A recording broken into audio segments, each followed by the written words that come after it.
ફરીથી પાછું તાપમાન ઉંચકાયું છે અને હજુ 20 તારીખ સુધી આ તાપમાન આપણે ઊંચું જોવા મળશે. જો કે 20 તારીખ પછી પણ તાપમાનમાંથી રાહત મળવાની કોઈ સંભાવનાઓ નથી, પણ ખાસ કરીને 20 તારીખ સુધીની વાત કરવા જઈએ તો એવરેજ ગુજરાતનું તાપમાન છે એ 41 થી લઈને 44 ડિગ્રી અને આઇસોલેટેડ એરિયાની અંદર 45 ડિગ્રી સુધી જોવા મળી શકે છે. એટલે આવનારા 5 દિવસ છે તેમાં આપણે હીટવેવનો રાઉન્ડ જોવા મળશે અને તાપમાન છે તે ખૂબ ઊંચું જશે. જેમાં ખાસ કરીને જોવા જઈએ તો સૌરાષ્ટ્રના સુરેન્દ્રનગર, રાજકોટ અને અમરેલી વિસ્તારો એવા છે કે એમાં લગભગ 44 ડિગ્રી પ્લસ પણ તાપમાન થઈ શકે છે. 44.5 થી લઈ અને 45 ડિગ્રી સુધીનું તાપમાન જોવા મળી શકે. બાકીના જે સૌરાષ્ટ્રના વિસ્તારો છે એમાં પણ એવરેજ 41 થી લઈને 44 ડિગ્રીની રેન્જમાં તાપમાન નોંધાશે. એ સાથે કચ્છના વિસ્તારો છે એમાં પણ એવરેજ તાપમાન ઊંચું રહેશે. જો કે કચ્છના વિસ્તારોની અંદર દરિયાકાંઠાના ભાગોની અંદર થોડુંક તાપમાન કદાચ નીચું રહે 1 થી 2 ડિગ્રી, બાકી ઓલ ઓવર તાપમાન ઊંચું રહેશે. અને કચ્છની અંદર પણ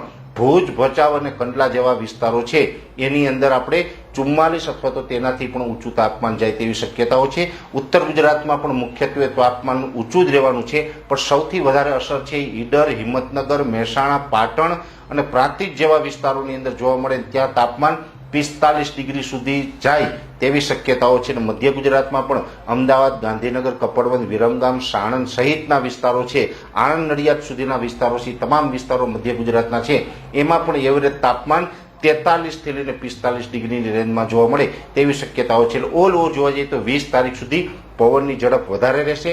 દરિયાકાંઠા વિસ્તારોની અંદર ગરમીને ઉકળાટ જેવો માહોલ જોવા મળશે અને એવરેજ તાપમાન છે તે ખૂબ ઊંચું રહેવાનું છે.